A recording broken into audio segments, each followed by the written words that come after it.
Welcome to my channel દેશી Gujju sir. આજે આપણે બનાવીશું કોર્ન ટિક્કી, જેની માટે બાફેલા બટેકા, મિક્સ વેજ, હર્બ્સ, મસાલા, ચીઝ, મકાઈના ક્રશ કરેલા દાણા, કોર્નફ્લોર ને ધાણા। આપણે એક બાઉલમાં બોઇલ પોટેટો અને ક્રશ કરેલા મકાઈના દાણા એડ કરીશું। ત્યારબાદ એની અંદર આપણે મિક્સ વેજ, કોર્નફ્લોર,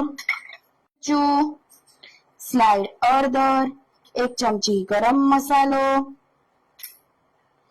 ધાણા એડ કરીશું,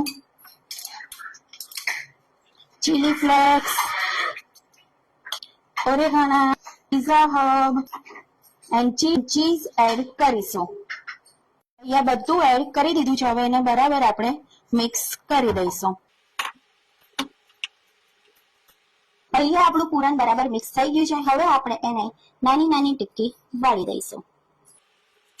આવી રીતે આપણે નાની નાની ટિક્કી વાળી લઈશું બધા પૂરણને। હું એ બધી ટિક્કી વાળીને રેડી કરી દીધી છે। હવે આપણે આ ટિક્કીને સેલો ફ્રાય કરીશું। સેલો ફ્રાય માટે ગેસ ઓન કરી એના પર એક પેન મૂકીશું અને એમાં હવે આપણે થોડુંક તેલ નાખીશું અને અહીંયા હું સિંગ તેલ યુઝ કરું। તેલ ગરમ થઈ ગયું છે।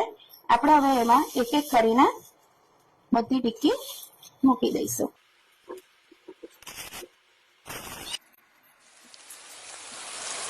બધી ટિક્કી મૂકી દીધી છે। ગોલ્ડન બ્રાઉન થાય ત્યાં સુધી આપણે એને હવે શકો છો। આપણી કોર્ન ટિક્કી રેડી થઈ ગઈ છે, જે એકદમ ક્રિસ્પ છે, બહારથી એકદમ ક્રિસ્પ છે અને તમે અંદરથી જ્યારે ખાશો ત્યારે એકદમ ચીઝીનેસ ફીલ આવશે।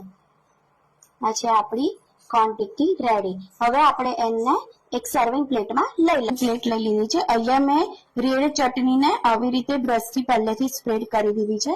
અહીંયા જ્યાં વચ્ચે રેડ ચટણી જે સ્પ્રેડ કરી છે ત્યાં આપણે ટિક્કી મૂકીશું।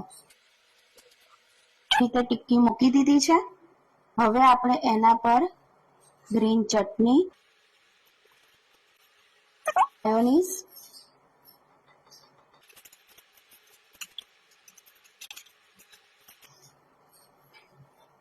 ચીઝ,